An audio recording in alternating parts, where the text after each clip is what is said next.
Welcome to Analyst Talk with Jason Elder. It's like coffee with an analyst, or it could be whiskey with an analyst reading a spreadsheet, linking crime events, identifying a series, and getting the latest scoop on association news and training. So please don't be that analyst and join us as we define the law enforcement analysis profession one episode at a time.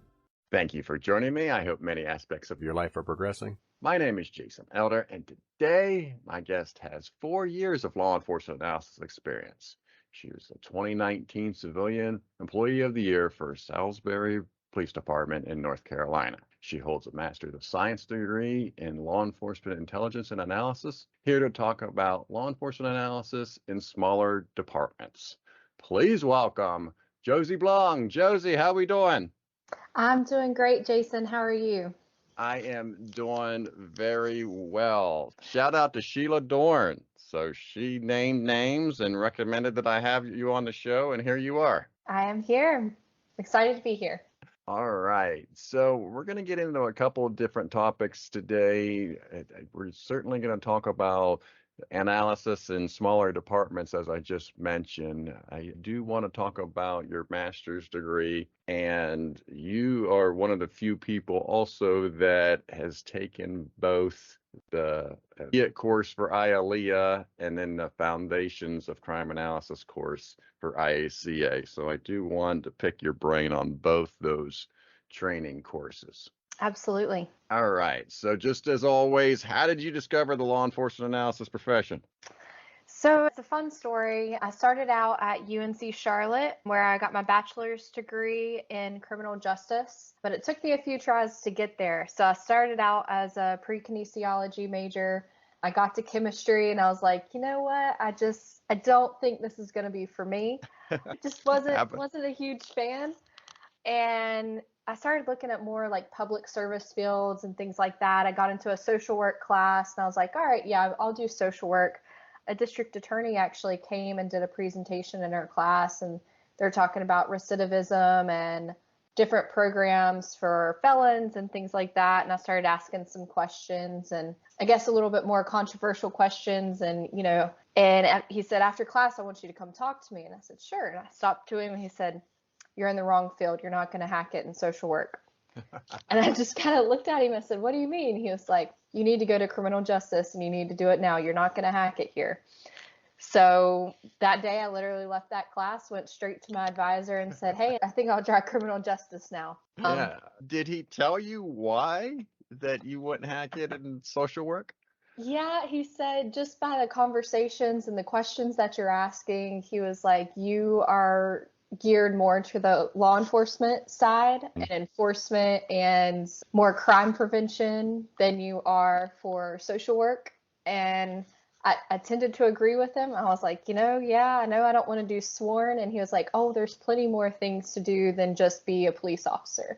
So that was kind of my kick in the right direction to where I needed to be. Yeah, and it is interesting as I look back and talk to different people, college is that opportunity to try something and know that, hey, that's just not for me. And yeah, it's a learning process, but it's one of those things you don't know until you try it. Absolutely. And it took a lot of research for me to find really the crime analyst type position, because I knew I didn't want to be a sworn police officer or an agent or anything along those lines. And I kind of started looking into, forensic side and analysis, and I was able to find an internship, luckily, within about 30 minutes from my college. And that was at the Union County Sheriff's Office with analyst Lori Kiker Chambers.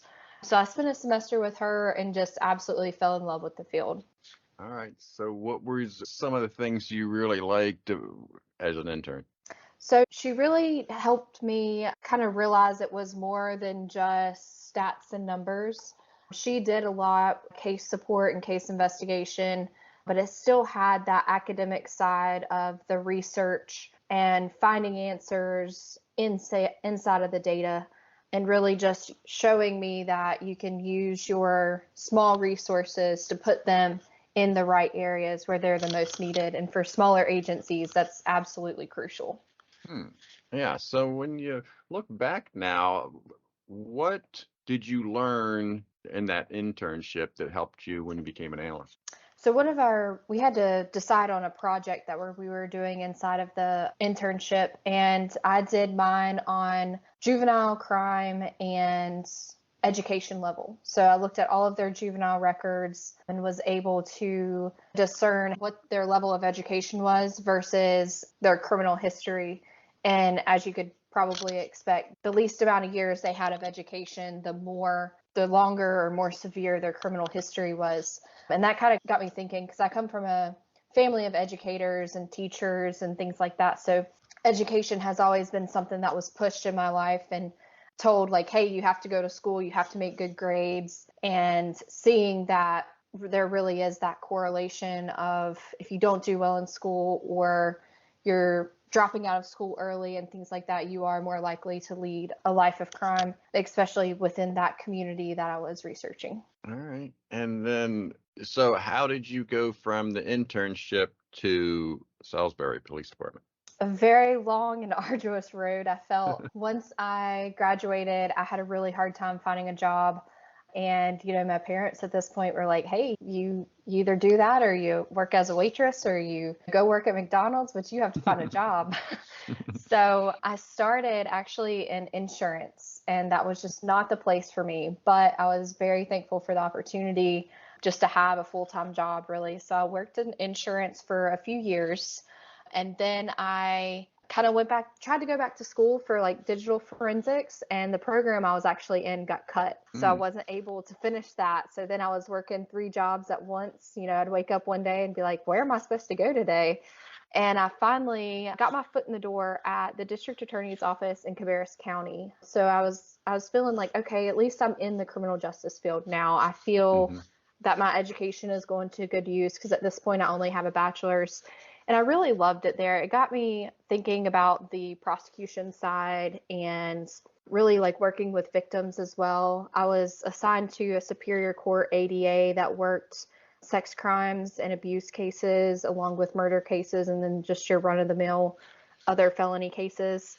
And I was starting to think, hey, maybe I'll go to law school. Maybe that's going to be where I'm going to end up, because finding a crime analyst job is really difficult where I am currently, because I live in a very small town and just about any drive is almost an hour to get to a bigger city. But my hometown actually opened up a crime analyst position. It was going to be their first position ever that they've had at the department, and the first position within about a 30-mile radius of the town as well.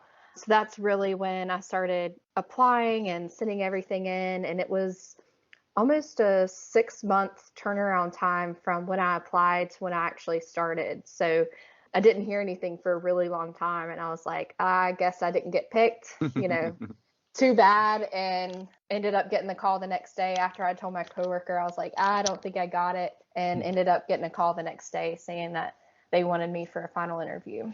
All right. So had you already gone on an interview, did you just say? Was this the second interview? Yeah, so I had sent in my application, and then they had called and they said, hey, we're down to 2. We want you to come in and do a practical test and an oral board. So that was the same day, and that was, I think there are only maybe 2 or 3 of us left at that point. And then I got a conditional offer maybe a week later. Nice. So what was the practical test like? So it was actually created by a nearby analyst in High Point, I believe, but it was your, crime frequency questions, or if you were given this set of data, what can you tell me from it? But we had an hour to do it, and it had some other questions, the difference between administrative and tactical and strategic and analysis. And it was a test. So I was ready for it. I actually went back to the Union County analyst, Lori, and spent a day with her just to kind of refresh my memory of everything. So I was really glad that I had that connection with her, because I said, hey, I'm going to interview. It's been 2.5 years since I've done any of this. Can I come and sit with you? And she was like, yes, absolutely. So I came and sat with her, and we kind of went back over the basics. I'm definitely a nerd at heart. So I'd already bought a textbook and was like reading through the textbook, trying to kind of remember everything that I had learned. And I was prepared. So I was glad. There was a lot of stuff that I had reviewed that was on that practical. Yeah, good for you for preparing. So what was the oral board like? The oral board was odd because this position, they never had it before. They they pulled people from different areas of the city. So we had the GIS coordinator from the city.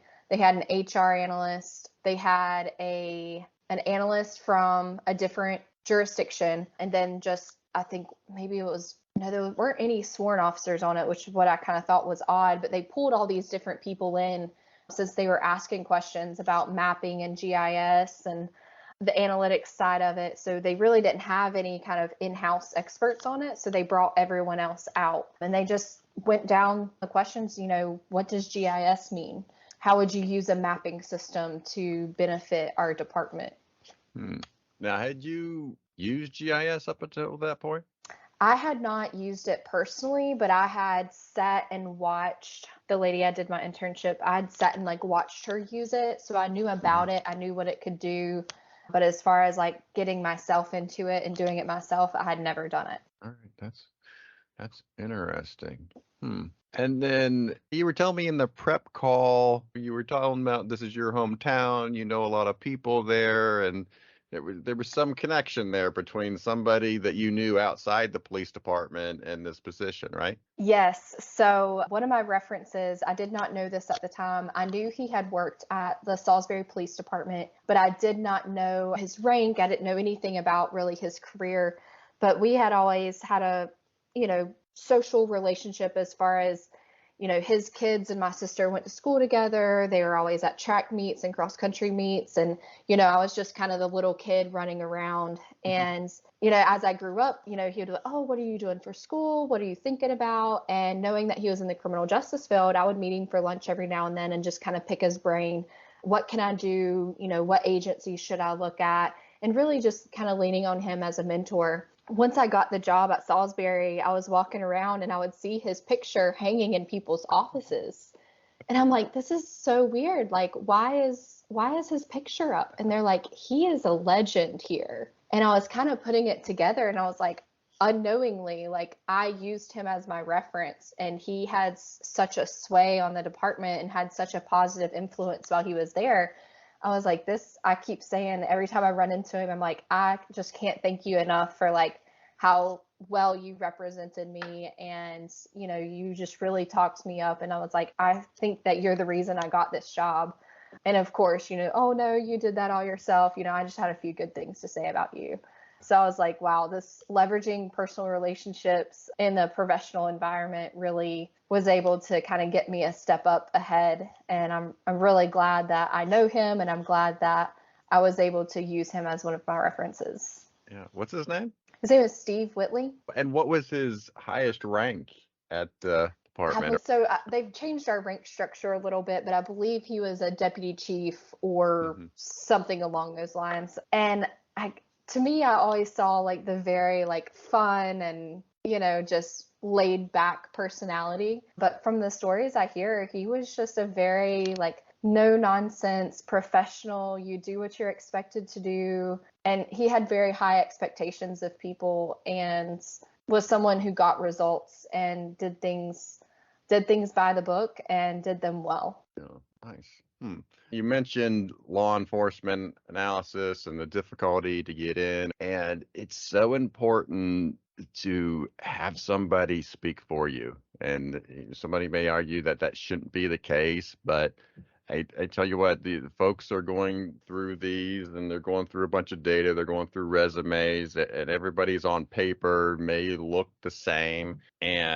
But if they're going to talk to somebody they trust and say, hey, what about so-and-so? And if they can be spoken for, it just gives you a leg up in the whole entire process. And that's why I think internships, volunteering, whatever you can do to have somebody within the department speak for you just pays dividends throughout. Absolutely. I always say you have to be your own first advocate, but then you always have to take that next step and have someone else advocating for you. So using that kind of structure is, hey, I had to advocate for myself to him, for him to go and then speak for me as a reference. Yeah, and I'm sure he gleaned that your critical thinking skills, right? I'm sure as you're eating lunch and you're just picking his brain and asking different questions like that, showed him just your entire thought process. Absolutely. So let's I guess get into your arrive on the scene. What are you getting into when you started at Salisbury? Oh, I had no idea what I was getting into. So, coming out, I'm maybe 22, 23 at this point. This is my first time kind of really getting into the crime analysis department. And at first, they have me sitting in an office with their police planner. So she handled a lot of the administrative work. And we share an office for about a month. And after a while, they finally moved me upstairs with their detective division. And at this point is where they really they threw me to the wolves. And I kept saying, they threw me right in the deep end and they just hoped I knew how to swim because it was brand new. It was something that they had never experienced before. So they were really leaning on me and my expertise, or like I said, then my lack of expertise in really developing this program and this division and building it from the ground up because there was nothing there.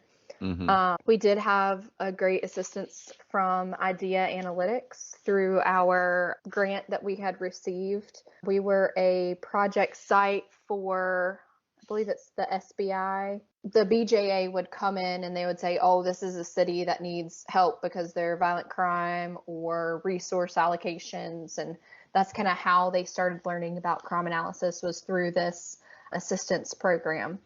And so I had a little bit of assistance from them as far as coming in and saying, hey, this is how you set this up, or these are some ideas, these are some products, but like this is your unit, so make it out to how you want. So I spent a lot of time kind of digging into the data and the things that they already asked for their crime stats. They just did a very basic kind of part 1 crimes. We're looking at this time compared to last year, compared to the month, compared to the quarter, compared to the year. And the way things were being done is it was previously the police planner, they would read every single report about burglaries to find out if it was residential or commercial. And, there were things in their RMS system that you could, hey, if you just plug in this right here, it will count it for you whenever we pull our stats. So I went through about 4 years of reports, putting through whether they were commercial or burglary or residential burglary or robberies or commercial robberies, things that were important to the department and the current administration. And I was kind of getting at like, hey, this is some things that we need to add in when we're doing our report so we don't do it on the back end. And that's probably where we hit our first hurdle, because I was coming in and saying, hey, you need to change the way you're doing reports. And it was a difficult process because then that's a learning curve for officers, especially the officers that have been there for 10, 15 years. And now you're telling them to change a little, we call it the special box, because that was where we were able to do it. And I actually have a veteran officer to this day. He calls me the box lady. He's like, I hope you never take offense to that. He was like, but you will forever be the box lady. Because I would send follow-up emails. Hey, you didn't fill out this box. Can you fill it out? And they're just like, oh, yes. Yeah, because the box lady wants it. Yes. And so I even did like a presentation for them about like, hey, this is important because, this is what I had to do because that wasn't there. And these are the things we're trying to find out. And of course that went over well, because if you tell someone to do something, but you don't tell them why, they're less inclined to do that. And I think overall they took that well, but obviously it was a learning curve. It's something that they had never been expected or had to do before. So now we only see a few times that things like that are forgotten, but that was something that definitely, it was kind of like pulling teeth in the beginning to get them to say, hey, the reason we want to do this is because we want to be able to give you more data, better data. So you're patrolling the areas that truly need a higher presence due to what they're seeing in that time period, rather than just haphazardly throughout the city without any real direction. Yeah. No, that is impressive, and I'm glad that you were able to do that yourself, because I think in a lot of scenarios it wouldn't be the analyst presenting that data. It would just come down from the top, say to do this, and maybe in a memo or whatever it is, and it may or may not be well explained as to why there's this new procedure. Yeah, so I think it definitely started like that. I'd be like, hey, I need this. Hey, I need this. And of course, I'd send that up my chain of command. But once we started, something that I had wanted to get started was like monthly staff meetings, which they had staff meetings, but it wasn't to talk about analytics. It wasn't to discuss statistics other than just going over the weekly crime stats. And so I started breaking things down a little bit and showing them, hey, this is our property crime. This is our 3-year average. This is what we had last year. This is what we have now. This is where we're going. And it was once those meetings kind of started as I was really able to advocate for myself. Anyone was welcome at these meetings for the staff meetings, but it was required for, I believe, the lieutenants and above to be there and encouraged for sergeants, depending on if they were on the road or not. And once they started showing up, they started seeing why these things were important, why data accuracy and data quality really meant something, and why I was sending those emails saying, hey, I need you to fix this, or hey, I need you to do this. And understanding them being able to see why that was important was really a shift in the culture and being able to really advocate for the data and to be kind of a little bit stricter on the data coming in, because as everyone says, garbage in, garbage out. Well, we're trying to clean that up a little bit so we have better data to show you and present to you. Yeah, you must have great presentation skills, because I'm actually cringing here a little bit because I'm thinking about my time. And man, I presented several times throughout my career as an analyst, but the one time I was presenting at Cincinnati Police Department, and I presented in front of all the majors on up, and it was something that the chief said he wanted this idea, and he said and deemed me to create the idea and then implement it. And so I created it, implemented it, did all the research, did all this other stuff, and present it. And of course, a lot of people weren't happy with it in the room because that meant more work for them, and I understood that. But it was so annoying for me because one of the criticisms I got is like, well, you used I too much. I'm like, what? I was like, what do you want me to use? You should have said we. And I'm like, oh my goodness. To me, just seemed to me like it was just nitpicky. I'm like, okay, but there is this culture there. I will say this to those listening, that you may run into this situation where I is not an acceptable pronoun in certain situations at police departments, but that's what I ran into. Yeah, I will have to say and give credit where credit is due. Our administration relatively were pretty open to learning about the analytics side. There were a few that were kind of like, oh, I've been doing this for 25 years. What could you possibly tell me that I don't already know? But our chief and our deputy chief at the time, they were very highly educated in the criminal justice field as well as the analytics field. They were really pushing stratified policing, problem-oriented policing, community policing. They were really up to date and excited about something new coming in, as well as that urgency of like, our city is experiencing extreme amounts of violent crime. We have to do something. We have to try something different. Our staffing is down. We're shorthanded. Like, we've got to throw everything we have at this and really make it work. And just overall, I was met with just genuine kindness, even if they didn't agree with what they were hearing, or even if it didn't hold that much weight to them, they were still kind.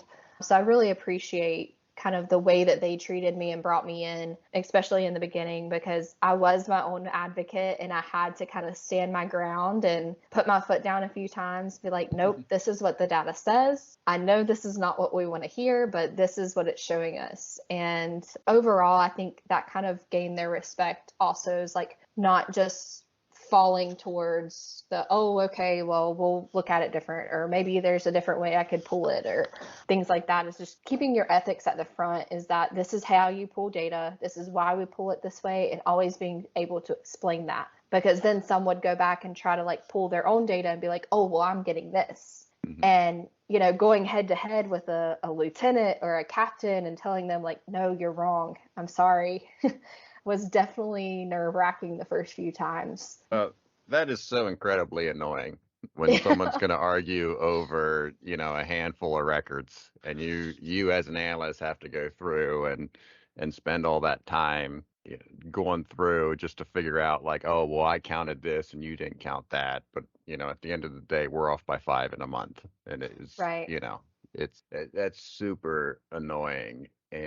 But it sounds like after you'd been working a little bit and tweaking the reporting and whatnot, it seems like the reporting would have had so much more color. And it's so much because you go through these, you find patterns and trends and problems and issues. And then what's going to happen is leaders, problem solvers are going to start asking questions of the data. And then, well, how many of these crimes are this? How many victims were this? How many locations were this? And that's where all of that information that you're bringing, you start reporting on that as like, okay, well, it's all right here. Yeah, and one of the great things too, and this didn't happen until maybe we were about 2 years in at Salisbury, but we had a specialty unit called NCAT, the Neighborhood Crime Abatement Team. And I like to call them, they were our heavy hitters, our door kickers. They're going out, they're trying to find the violent crime. They are, really circulating our high gang activity areas.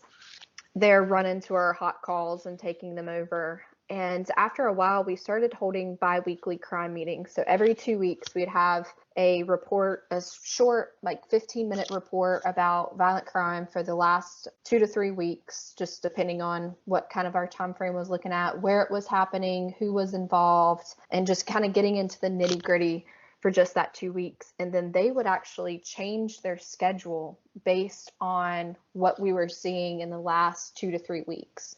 So if our violent crime started pulling more towards the middle of the week, their 4-day schedule would change to the middle of the week. And these are, some of the officers that I really look up to still to this day. They're coming to me and they say, where do you need me? Tell me where to go. And these are guys with many years of experience and training. And, some of them were FTOs at the time, and they're coming to me as a 2-year analyst and saying, I will go where you tell me to. Tell me where to be and why I need to be there and who do I need to look for. And so once that kind of took off, that's kind of when my confidence as an analyst really grew, because I'm seeing people take the information that I'm able to provide them and put it to use and not sit there and nitpick or question or, they take it at face value because they trust the information that I'm giving them. Yeah, people want to help, right? They don't want to just be out there just for the sake of being out there, right? Yeah, giving them a purpose. Yeah, like where can I be the most effective? Absolutely.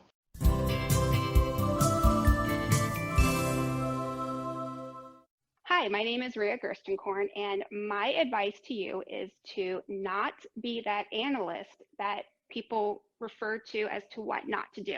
You don't want to be that person. So make sure that your products are of quality, make sure that you're doing what you need to do, ask questions if you're not sure, but don't be the reference point of what not to do. Hi, this is Kristen, Lottman, and my public service announcement is to say, get your face out of your phone and your fingers off your keyboard and make that face-to-face contact, because that's how you'll connect with other people.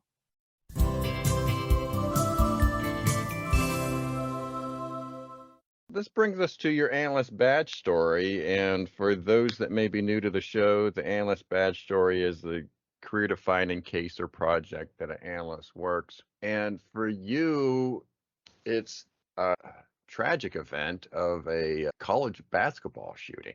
Yes. So kind of to lead up to that, we have the Regional Crime Information Center, and in our Crime Information Center, we have access to video surveillance throughout the city. So probably 150 different surveillance cameras all fed into this one room. That is where I currently work out of.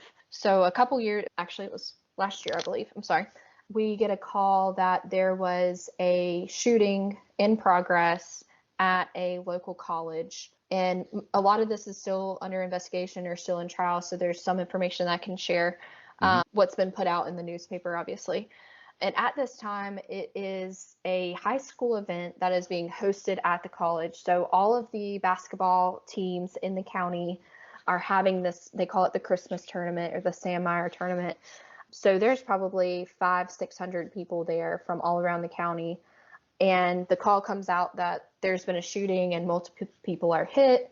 The whole college is in lockdown, and there's multiple agencies that are en route treating this as an active shooter.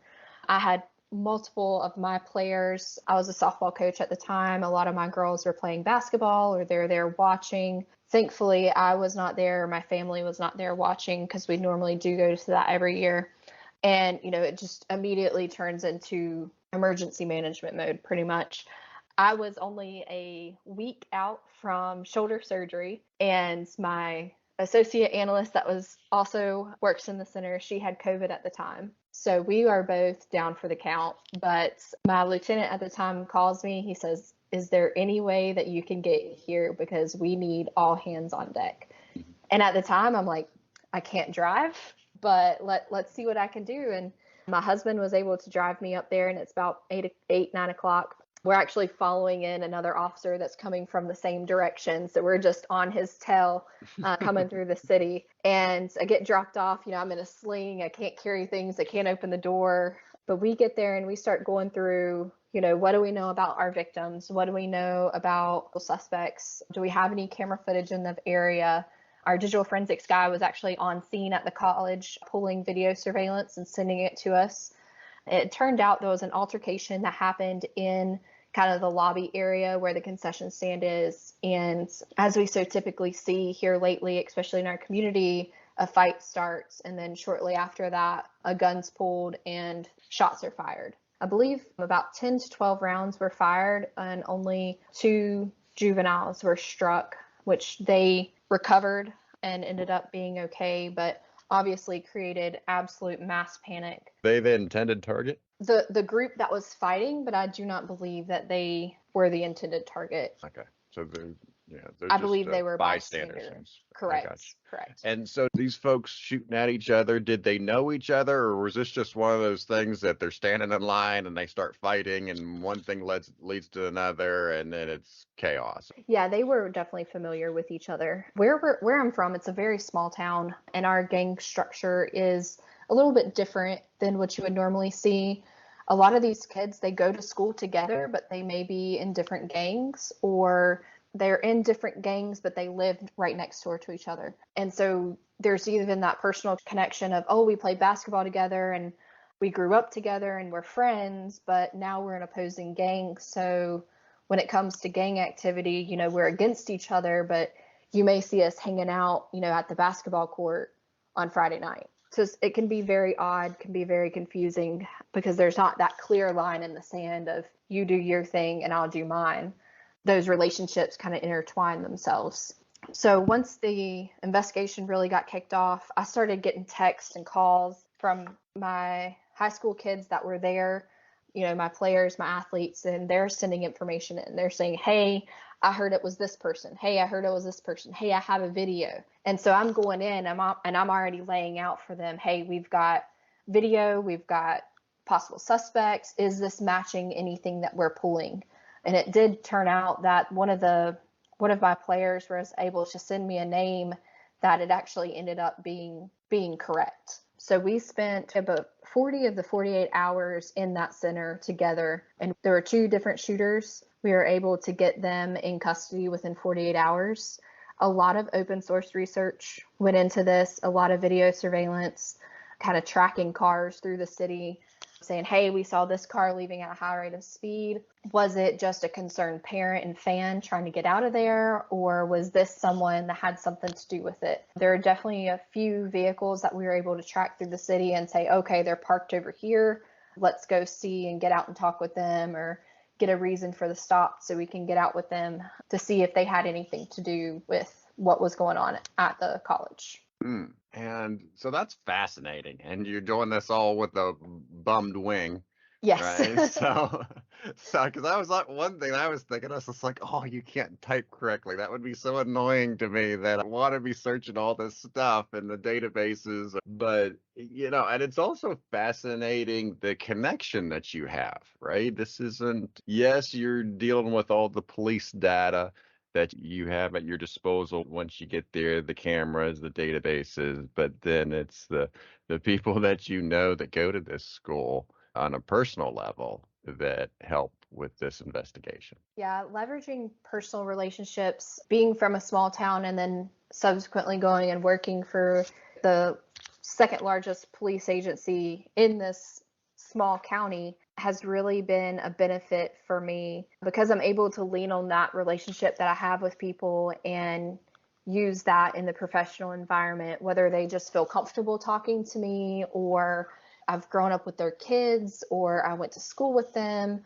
They see a familiar face and they're much more willing to share the information that they have or bring you in on, meetings and other agencies or, anything like that, where normally there's that barrier of, hey, I need to get to know you and then we're going to talk shop. But it's just that kind of natural flow of information sharing that's really been successful for me.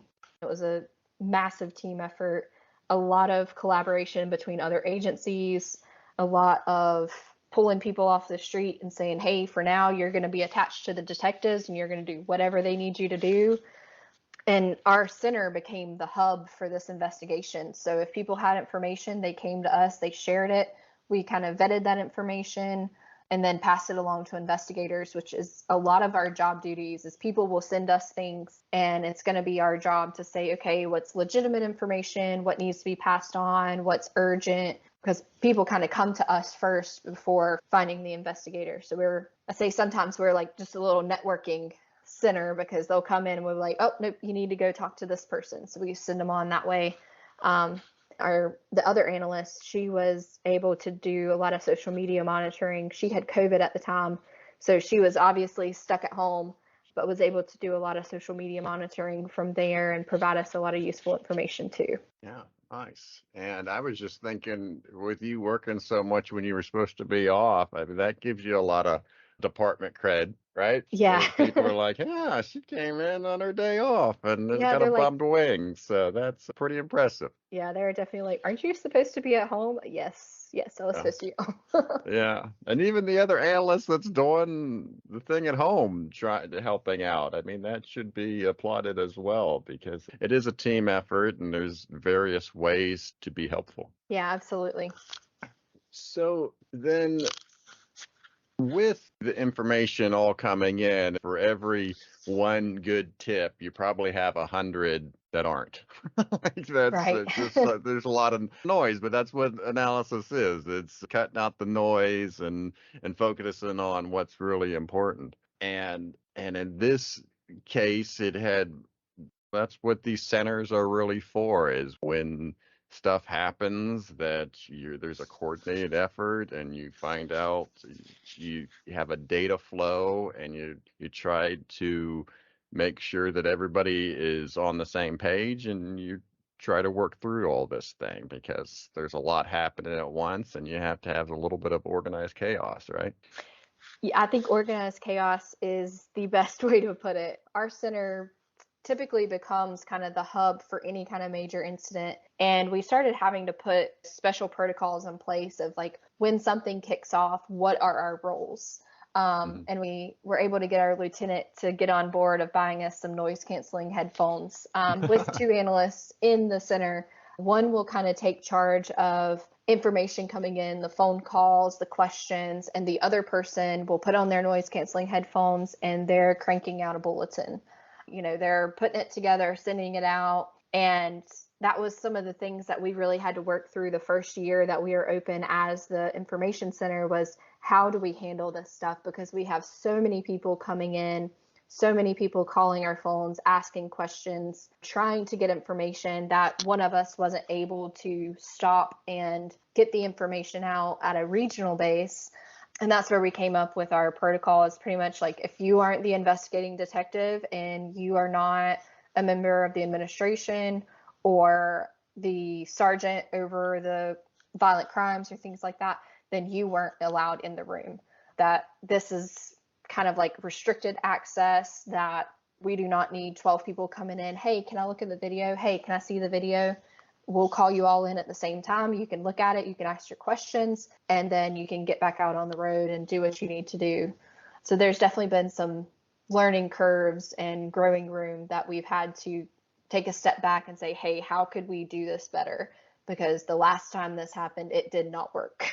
Yeah, no, and I think you do that each and every time because every case is different, every situation's different, but then you figure out like, okay, that this was not good because I'm just imagining by what you just said that there was just too many people in the kitchen while this stuff's going on, and that's why you had to limit who was going to see what when. Correct. Yeah. Let's talk a little bit more about the crime center because this was an example of how this worked out well. How did this crime center come to be? So I think it all kind of, and a little bit was before my time, but it all kind of initiated with this BJA grant that we were awarded when I came in as an analyst. So when I came in as an analyst, they started talking about, hey, we're going to apply for this Smart Policing Initiative grant that will help us buy and retrofit a regional crime center with a heavy focus on camera surveillance. So that grant was awarded in 2019. And at the time, our chief was Chief Jerry Stokes. So he was huge in getting this grant and approved and doing all the presentations and kind of the formalities of it. And once that was finalized is when our crime center really kind of took off. We also had some other grants, the United Way grant that was able to focus on the opioid epidemic. So we were able to get grant money for cameras with high rates of overdoses or drug activities, which oftentimes overlapped with our violent crime areas.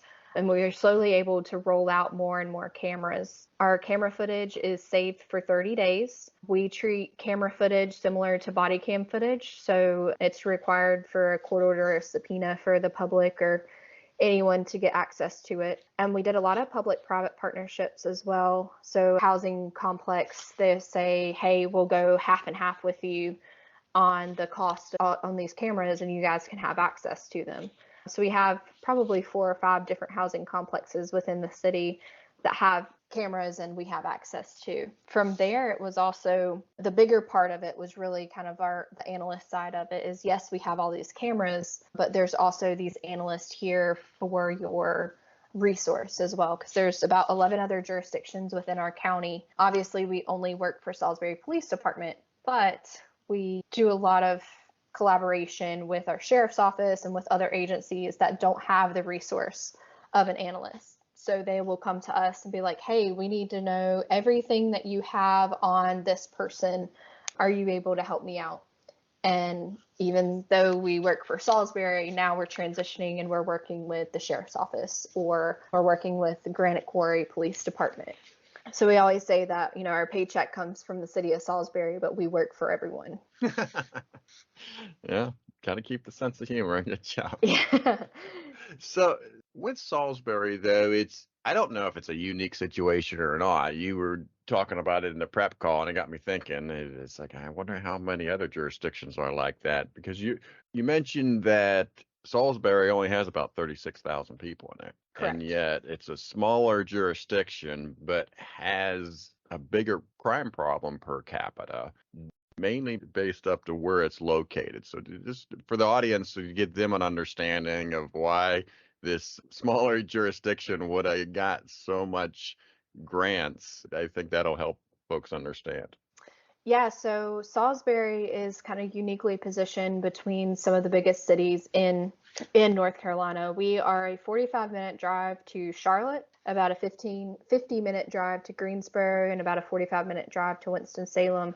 And I-85 that takes you to all these places cuts right through the center of Salisbury, as well as a railroad Amtrak system as well. So we get a lot of traffic. A lot of our property crime and motor vehicle crime and things of that nature are fueled from the interstate. People will jump off the interstate, hit our hotel strip, and jump back on. And, you start contacting these other agencies and you'll see that, 50 miles up the interstate, another town got hit, 50 miles down the other side of the interstate, another agency was hit. So we always say all roads lead to Salisbury because for some reason, everyone is drawn to Salisbury, and we end up with a lot of our people committing crimes. They're not just staying in Salisbury to do it. They're going to Charlotte, they're going to Winston, they're going to Greensboro. A ton of our NIBIN leads through the ATF hit in Winston-Salem. So we get the guns that are being used here, and they're being used in Winston, and that's 40 minutes down the road. And we've also had a lot of hits directed to Greensboro as well. So we know that our people are traveling to these bigger cities and then coming back home. And sorry. But yeah, I think that just kind of drives our violent crime is they are so mobile, but they're laying their heads here. Yeah. And so then you have the jurisdictions that you mentioned outside of Salisbury that may be on that 85 corridor, but they're in a situation where they're an even smaller department that most likely can't afford to hire an analyst. Right. So with Salisbury, there's only 36,000 residents. Our entire county, we're the largest city agency. Our sheriff's office is the only office that's bigger. But after us, we have about 80 to 85 sworn officers, or we're slotted for that many. After that, probably the biggest agency is maybe 20 officers, and that's pretty generous. So there really isn't room for analysts there. Most of them don't even have a full detectives division. They may only have one or two detectives. So that plays at their disadvantage, which they have to lean on us and our center to be able to get some of that intelligence information or just manage that information flow, because they just don't have the manpower for it. And we've been lucky to have these positions in this center growing, but obviously as a small agency with a big crime problem, our resources and allocations are not what you would see at Charlotte or Greensboro when we're dealing with the same kind of per capita crime as they are. Good deal. So what's next for you in this center with this position? I think right now the biggest thing is we did a really, really good job when we rolled out the center as far as like marketing it to the outside agencies, that we kind of not forgot about, but we failed to do that same job internally.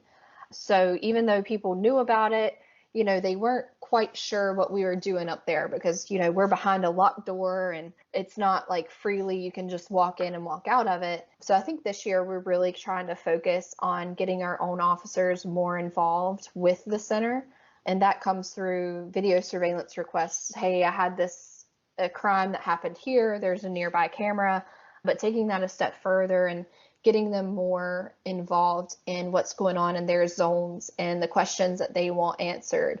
If they're wondering, what neighborhood in my zone is more likely to get motor vehicle crime or property crime, and having them ask those like critical thinking questions to get them more involved in the process is kind of what we're focusing on this year.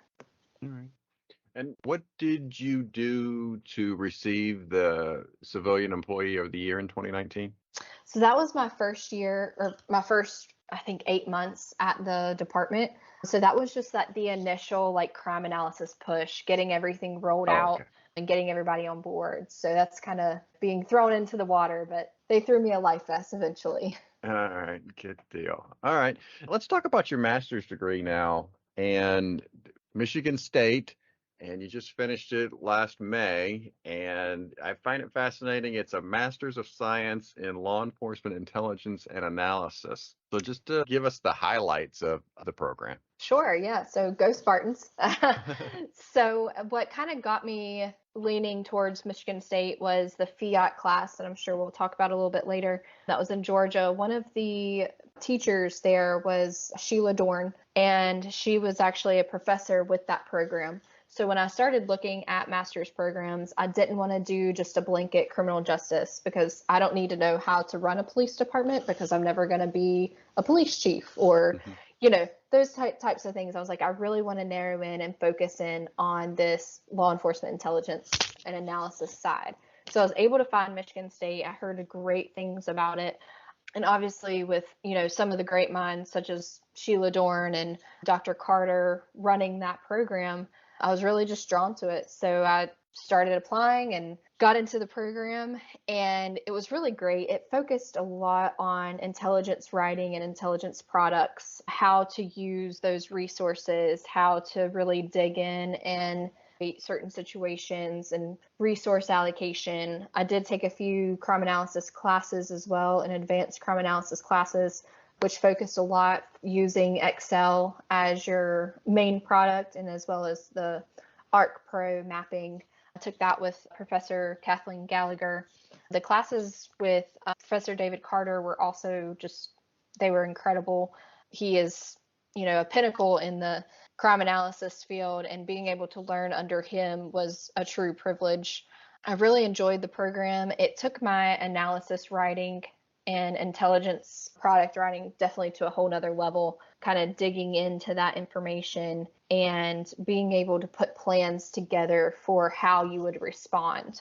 I was able to use that recently in one of our cases. We were experiencing an influx in threatening letters that were being left in these random locations, threatening letters of mass violence. And as we were able to collect all of these and go through and read them, you could see that escalation in violence and planning, and, signs of, just horrific sexual deviancy, and then threats of, shooting up a school and shooting up festivals. And we had multiple festivals planned over the next couple weeks. And, I was able to take all this information and take it to our administration and be like, hey, listen, this is a real threat. We need to take this seriously. We need to up our security, up our surveillance. We need more officers. You plan a festival and maybe there are 3 officers. We were able to, with the information that we found, we were able to convince them to, move it to 10 to 12 officers instead. And having that background and training, I really was able to lean on that and be like, this is everything that we've learned. This is why I believe the way that I do. The department really encouraged me to do this program. So once I did it and we had this type of issue come up, I was really able to lean back on that education and say, this is what I was trained to do. Let's discuss how we can better prepare for this upcoming event, because it is at risk. Now, do you think this program is for all analysts, or would there be something, given somebody's certain situation, that maybe this wouldn't be the best program for him or her? I think overall, I think it's anyone who's wanting to be an analyst. If the money is worth it for you to spend on a master's degree, then yeah, I would definitely recommend it. From an educational standpoint, absolutely. Obviously, being in a public sector field, that salary doesn't always match up with the money that you spend on a master's. So that's really the only kind of hindrance to it, is that it can be a pretty expensive program versus on what your income may be in the end. It may not be as worth it for the money. Yeah, the return on investment. Yeah. Yeah, that's a good way to put it. Yeah, because we get, from time to time, we'll get folks that are on the show that don't have a college degree, period, right? And so you get into the idea of master's degree, experience, a certification, or a master's degree. I mean, there's various ways to be educated in order to be an analyst. Absolutely. And I'm definitely a huge proponent of that. You do not need formal education to be successful. However, this program brings all the pieces in one place for you. So whereas you may just have a bachelor's, or you just came in with a high school education, and then you're able to piece all these different trainings together and self-learning and, things of that nature. This program does a great job of just bringing all of those things into one place and teaching you A to Z in a 2-year period. All right. Let's move on then. I do want to pick your brain a little bit on the 2 fundamental classes that you took for both the associations here, the IACA's Foundations in Crime Analysis, and then IALEIA's Foundations in Intelligence Analysis Training. And I've talked about both of them on this program, but I don't know if I've talked to anybody that's taken both classes. So I'm curious to get a compare and contrast between the 2 training courses. Sure. So I took the first class through IACA, the 12-week program, when I first started. So that's been about 4 years ago now. And then I most recently took the FIAT Foundations of Intelligence Analysis class through IALEIA about 2 years ago.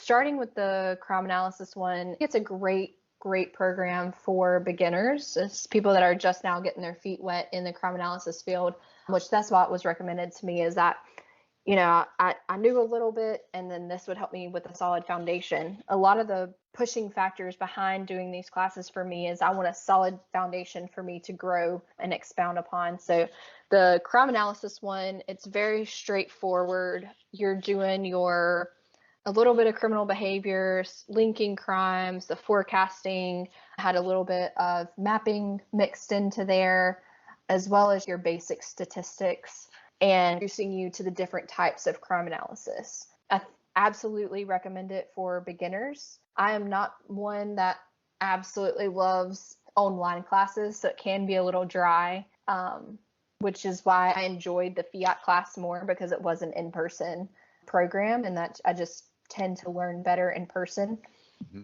But the FIAT class was awesome for the intelligence side. So analysis side, definitely recommend the IACA. If you're looking for more intelligence and case support side, definitely recommend the FIAT class. From there, it was just much more in depth of my biggest thing was like, how can I better help my detectives in their cases? And I felt like the FIAT class really set up that structure of how to be that case support and investigative analyst. A lot of work was done on the just timelines and crime frequency. Timelines is something that we use all the time as far as linking our violent crime information and our gang activity. And a lot was put into how to utilize the intelligence cycle and always going back for the feedback, which tends to be the most forgotten step, is going back and saying like, hey, did this actually work for you? Or would you prefer to see it differently? And I think a lot of analysts struggle with that, because everyone struggles with someone saying that they don't like their work product, but like seeking out that approval or disapproval can be a intimidating aspect of the job. Yeah, I also find for newer analysts, the recommendations step in the intelligence cycle, that can be a daunting step as well. So in terms of FIAT, is that something you would recommend for newer analysts as well? Yeah, if I would say I would recommend FIAT if that's the type of work you're going to be doing. Mm-hmm. Obviously, there's that divide of, you may have a crime analyst that all they're doing is administrative statistics and they're not doing anything other than that. If there's no case support involved or kind of investigative analysis involved, probably not something that I would recommend, just because it's outside of the wheelhouse that is your job responsibility. But for someone like me, or that works in a fusion center where intelligence is kind of a really big push in your agency, then I would definitely recommend it. And it's taught by wonderful professors and teachers and people that have so much experience in the field. I would definitely be having that one on my list. All right, good. All right, so I actually have a new segment for the show, and you're going to be my first person that I'm going to ask this question to. And so I'm curious to know, in law enforcement analysis, if you have a hot take. Do you have maybe an unpopular opinion or something that may stir up the hornet's nest? Oh, let's see. Okay, let me really think about this one.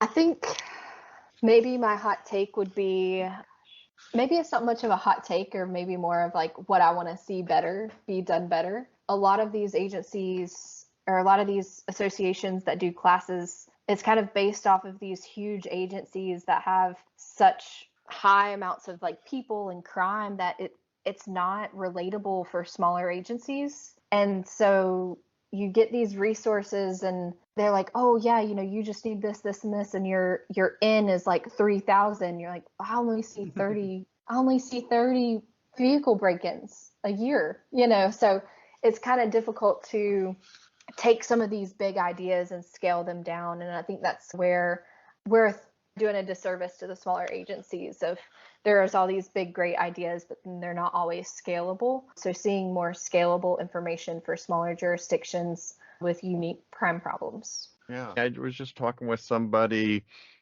about basic training, basic textbook for analysis. And it can be difficult because not all departments are the same and not all resources are the same. So, if I'm telling somebody to do something in Excel, Excel's usually easy because it's mostly available to everybody, so it's easy to teach from. But if that department has, some of these upper echelon tools, right? I'm not going to suggest you do telephone toll analysis in Excel if you have DataHawk. Right, or CellHawk, I guess it is, right? If you have that at your disposal, then that's what you're using. You're not using Excel to do telephone toll analysis. So it can be difficult to do a one-size-fits-all or paint everybody with the same brush. Yeah, definitely. I agree. Because it's like you go to these, these big conferences and things like that, and they're like, oh, we were able to put all this beautiful information together and direct our officers to be in this specific location, this micro hotspot. And, we brought that back and tried to implement it at our agency. And we're like, we'd have to look at 6 months of data to get a micro hotspot because, and at that point, it's not doing what it's supposed to be doing. So sometimes it can be hard to take some of these practices back and really put them in place when the data just isn't there. Okay. All right, let's move on to personal interest then. And you mentioned it already that you are a softball coach. But what I find fascinating about you being a softball coach is that you were the assistant coach and your dad was head coach. Yeah, so my dad and I, he was my coach my entire life in softball. I grew up playing travel and tournament ball and everything like that. So he was always my coach. Once I graduated from college, kind of moved back home, there was an opportunity for him to start coaching at the middle school and he needed help. So I went and helped with him as well as another assistant coach. And then as time progressed, there was an opportunity for him at the high school as well. And I went along with him and we've been coaching together for about 5 or 6 years now. Was there a time where you had to tell him that he was wrong? Oh, many times. Dad and I are like oil and water, but we both love softball. We love sharing the game with the younger generation, and we definitely bump heads. Everybody's seen it. We are both two hot-tempered people, so we go at it, and everybody just sits back and laughs. But we've had a really good time. I really enjoy doing that with him. But yeah, it gets your blood pressure up for sure.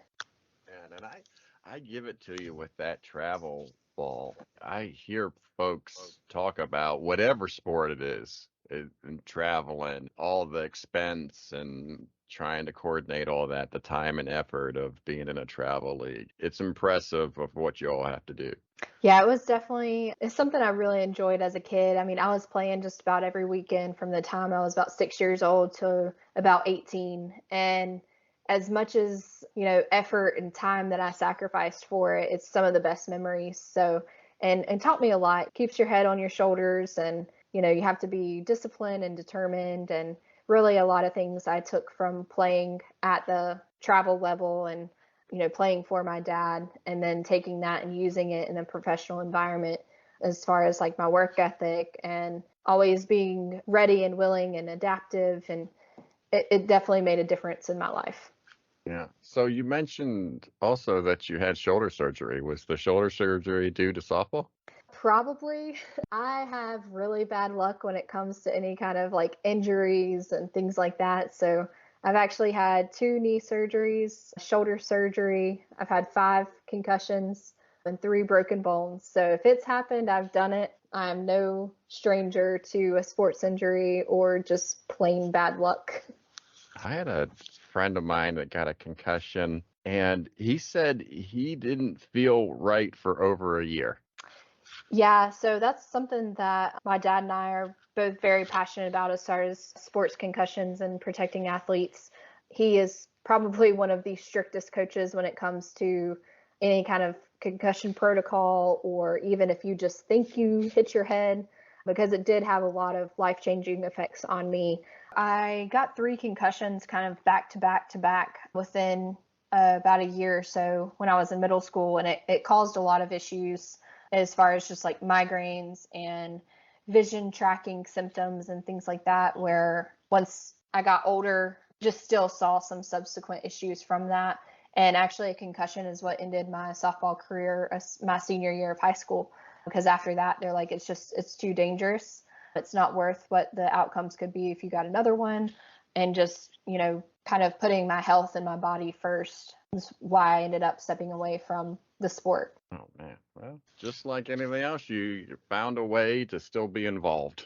So Absolutely. That's good. why I love it so much. So All right, very good. All right, well, our last segment of the show is Words to the World, and this is where I give the guests the last word. Josie, you can promote any idea that you wish. What are your words to the world? protect your own peace. So protect your peace, set professional boundaries, set personal boundaries in your life. If you're getting overwhelmed, step back and take a moment for yourself. Always be willing to listen, but that does not always mean you have to be willing to give an answer. So protect your peace and put your mental health first. Very good. Well, I leave every guest with you've given me just enough to talk bad about you later. But I do appreciate you being on the show, Josie. Thank you so much, and you be safe. All right. Thank you so much.